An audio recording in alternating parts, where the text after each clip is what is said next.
Hi YouTube, in this video we're going to talk about a voltage regulator, and that's the Lm2596 voltage regulator, which is here.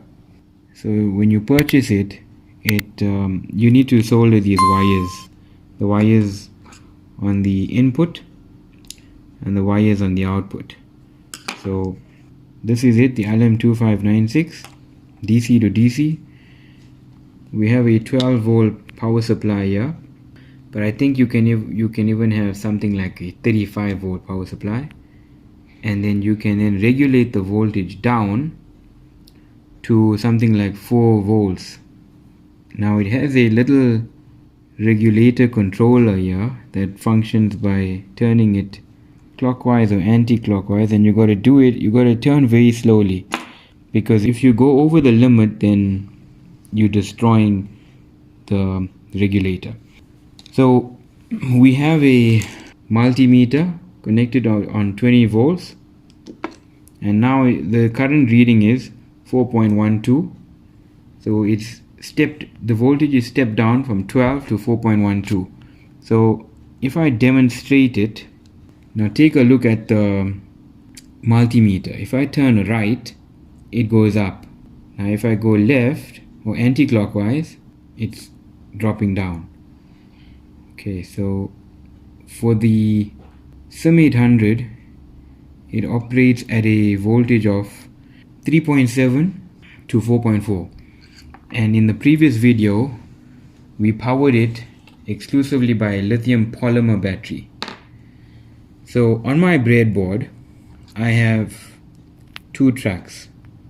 So one track is only for my Arduino power, and normally we power the Arduino by a USB mini, and this track has a JST connector which connects directly to the lithium polymer battery.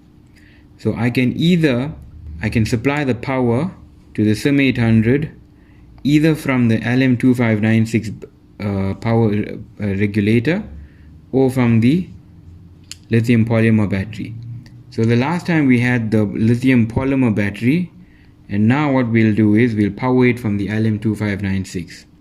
We've got the Lm2596 now supplying power to this track on the breadboard. So green is ground, orange is positive, and the positive wire supplying the SIM800 is currently disconnected.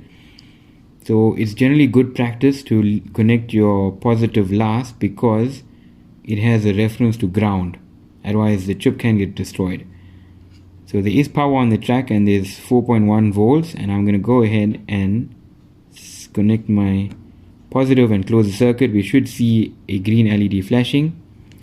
The green LED is now flashing. It flashes every half a second until it registers on the network. It's just registered on the network, and it flashes every 2 seconds. So this module is now ready to connect to our Arduino, and we have 4 wires connected here. So 2 of them are for transmission and receiving data, so or TX and RX.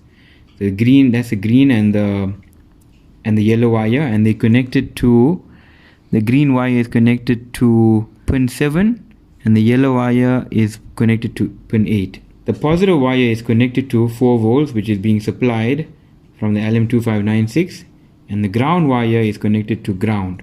Now the ground it's supplying 2 functions. One is a reference to ground for the TX and RX, and one is for the power supply as well. Okay, so that explains the Lm2596. The next is, how do we charge the lithium polymer battery? And this is by this module. This is a basic lithium polymer or LiPo battery charger, and I've got a JST connector on this side, and I use jumper cables and soldered them to the bottom. Now you could use this module to power the track here as well. However, this LiPo charger outputs 5 volts. So you still need the Lm2596 to regulate the voltage down, because if you supply it with 5 volts, then this chip is gonna burn, the GSM chip is gonna burn. So I'm gonna just unplug my power now, and I unplug the positive. It still has a reference to ground. Gently going to unplug the power supply from my battery, unplug the positive, unplug the negative.